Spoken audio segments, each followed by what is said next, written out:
If you want to get in the groove, mask up to get down, and make sure you stay 6 feet from stardom. Today on A Place of Our Own, the history of spectacle, the art of the replay, the math of the statistics. Never has phys ed been more all-consuming or more needed. Stick around. What's up? I'm Pete Charles Sesko, and welcome to Thrift Store Rundown's Place of Our Own, a place designed for any millennial or baby boomer who wants to bring Hollywood home on a budget.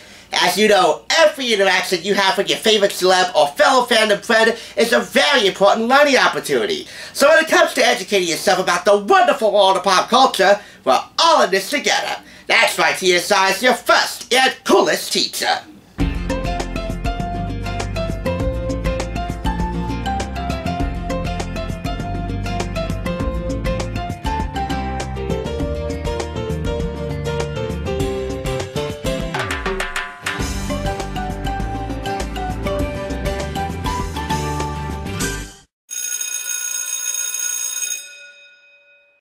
Welcome to A Place of Our Own. I'm Mr. PCS, and today we're learning all about physical education by way of basketball, football, baseball, volleyball, soccer, track and field, tennis, synchronized swimming, bowling. And if that wasn't enough, after you're trying to recuperate and draw breath again from all of that exercise, you're also simultaneously going to learn about American television history. Wow, how can that be achieved? Well, just ask Charles Hirshberg, the author of ESPN 25. In celebration of its 25th anniversary back in 2004, ESPN published this mind-bending, eye-popping, culture-morphing exercise in mastering the art of the highlights in hardcover form. With a bonus DVD to boot. We'll get to that. With a foreword by Chris Berman, and with a special illustrated fold-out featuring some of the greatest athletes of all time. This was purchased for $6.99, and if anyone's asking, I got the book, and I had to pay for that, but I got the DVD for free. Just in case John Anderson was watching. I don't believe what I just saw. If you watch ESPN, you said that again and again over the past quarter century. And as the network that revolutionized sports coverage celebrates its silver anniversary, ESPN takes you inside one of the most overlooked stories in sports history, the evolution of the highlight. With thrilling behind-the-scenes access, Charles Hirshberg gives readers a high-definition look at ESPN's first quarter century. 25 years of insane catches, ridiculous slams, ungodly licks, heroes, screw-ups, unfuegos, and booyahs! This book also includes lists of the best and worst of sports quotes, trades, draft picks, nicknames, uniforms, and much more. And I'll show you some of those lists today. That's going to be the focal point of this review. And a special photo of the top athletes of the past 25 years. Plus a bonus DVD of classic ESPN commercials. Mainly, this is Sports Center commercials produced by Weldon and Kennedy and hosted by John Anderson. It's over a half hour long and contains 2 bonus features if you want to call them that. Retail prices. In the US, it is $25 and $10 more in Canada. $35. Let's have a look at the table of contents here, because this book really captures the history of the highlight, which is not just rooted to the founding of ESPN. In fact, the art of the sports highlight can be traced all the way back to the dawn of caveman art. I am not kidding. The primitive years. But that's all covered in Chapter 1, Let There Be Highlights. 16,000 years of memories. The lists are by Jeff Marin, best venues, draft picks, fairest zebras, mascots we love, improvements and innovations, the Seminole 17, ultimate sports fans, and much, much more. This book right here illustrates and provides a thorough look at how sports culture revolutionized the way ESPN broadcasts. How sports culture influenced ESPN's telecast, and vice versa. How ESPN's precise, thorough, and in-depth, and definitely fanatical coverage of sports influenced the way sports culture is seen today in America and around the world. Through ethical innovations as well as technological advancements to make the broadcast much more clearer and much more, oh my god, worthy. Sorry, I just read Zoe Styles for a moment there. And yes, a decent amount of wrestling is covered in here too. So really this runs the gamut. You'll find the greatest athletes of the last 25 years illustrated by Istvan Banyai in the middle of this book. But today I'm going to show you the list. A few of my favorite lists here. First up, best venues. For the past 25 years, they've been the best places to watch and play. And for opponents, the worst. They provided those at the ballparks and arenas plenty to cheer about, and great players and teams to cheer for. They're the top 17 venues of the past quarter century. Taking the top spot at number 1 is Chicago's very own Wrigley Field, home to the Cubs. Even without a World Series, it's giving us great times. Oh, you should have seen what happened over a decade later. Sammy Sosa and the 98 home run race, Pete Rose tying Ty Cobb's hit mark, Harry Caray leading the fans and take me out to the ball game. And at number 9, very disappointing for the hometown team here in the tri-state area, Yankee Stadium. But it deserves honorable mention. How many October moments and World Series wins can we recount? The Horseshoe State Stadium has it all. Great teams, the boss, bleacher creatures, and by boss I mean George Steinbrenner. Celebs, Monument Park, and now even A-Rod. Moving on, we have the greatest lines from sports movies. There was always potential for good sports movies. Conflict and drama and comedy, the staples of Hollywood, are built into the games we play. In 1973, we saw some of the possibilities, with Bang the Drum Slowly. But Rocky, which premiered on November 21st, 1976, opened the floodgates. It grossed hundreds of millions of dollars and gave us some great catchphrases. Yo, Adrian! And women weaken legs, for example. So very true. The secret to the great sports movies of the past quarter century? Good scripts, from which come memorable lines. The ones that are instantly recognizable. You need more of an explanation?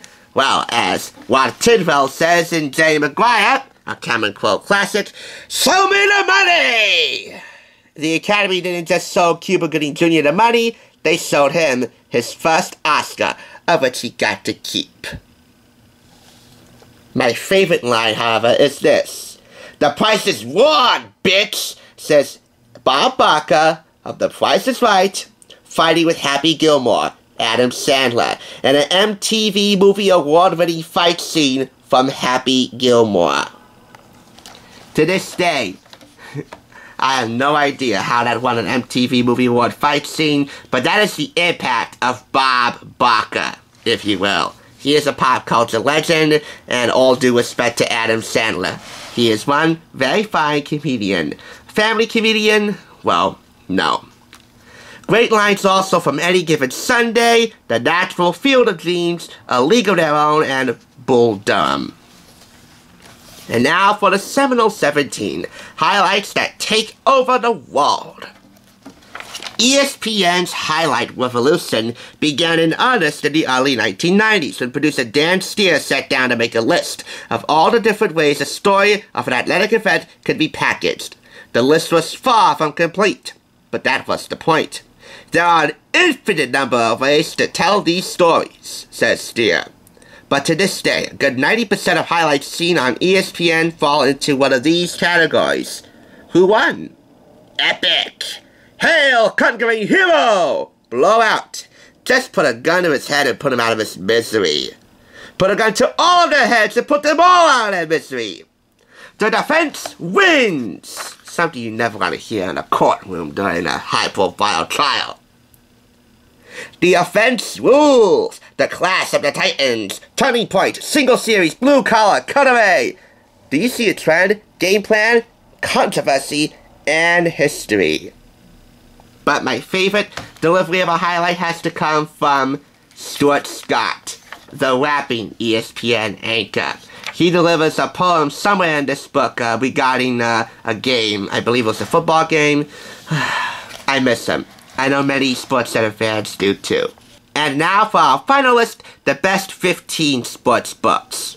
Over the past 25 years, we've been blessed with enough great sports books to fill, well, a book bag.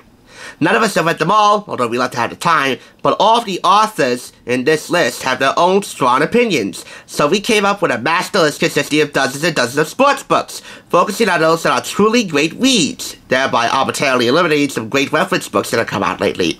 And then we put them to a vote of ESPN literary aficionados. It's pure happy happenstance that 7 different sports are represented. And of course, we're going to be highlighting the books that were adapted for the feature screen. Seabiscuit by Laura Hillenbrand. That would be horse racing, the legendary Seabiscuit. You have Friday Night Football being represented in Friday Night Lights, taking the top spot in this one here, by H.G. Bissinger. You also have here, where is it? Moneyball. I know I can find it. Yes, Moneyball, right here. Right next to Friday Night Lights. Don't you just do that sometimes? An item you want to feature is highlighted right next to another item you're already talking about, and then for a split second you forget about that? I'm just a naturally forgetful person sometimes. But, as you might figure out, Friday Night Lights, Moneyball, and Seabiscuit were all adapted into motion pictures. Moneyball for Columbia, Friday Night Lights, and Seabiscuit for Universal. And of course, this is not complete without the DVD. Classic commercials from the ESPN library. 9 years of Weldon and Kennedy's This is SportsCenter campaign represented here. And again, hosted by John Anderson. And boy, these commercials are a hoot. 2 bonus features in this half-hour-long DVD include a feature on the Nimrods, Michigan High School basketball team, and I kid you not, that is what their name is. In Upper Michigan, there's a high school basketball team called the Nimrods, and they have a special feature here. ESPN 25 was called the Season of the Fan, and in that aspect, another bonus feature is called ESPN 25. And representing the Season of the Fan, we have a husband and wife duo who loves the Giants and the Eagles. They root for them and they root against them. How about that? For 25 years, ESPN has labored long and hard in search of commercial success. In that time, This is SportsCenter commercials have given you a glimpse into what goes on behind the scenes of the show. And while the mayhem that ensues was once like a shooting star, captured solely during commercial breaks on ESPN, now comes the arrival of a half-hour classic This is SportsCenter spots, available in one place on this free DVD, or on a rather expensive DVD inside an absolutely free book, depending on how you look at it. The way I look at it, John, is that the DVD was free and the book was $6.99. How would you feel that this made its way to a thrift shop where I got it for less than $10? Sit back and enjoy as our very own John Anderson, the delightful John Anderson, kind of spotty in his presentation here, but hey, it was all part of the show. Takes you through some of our favorite SportsCenter commercials from the last 2.5 decades. Everything you see in here all comes together to produce one heck of a highlight reel. 4.5 out of 5 claps. In this era and time where it is so easy to go to the videotape replay wherever you can find one, on YouTube or some other video sharing site, or through good old-fashioned VHS cassette videotape, Hyperline Publishing, Charles Hirshberg, and ESPN have produced one heck of a replay, a quarter century in the making, that you'll want to go to again and again and again. And if this is any indication, the next quarter of a century of highlights should be just as mind-bending, eye-popping, and culture-morphing as the first. You're definitely gonna score with this book.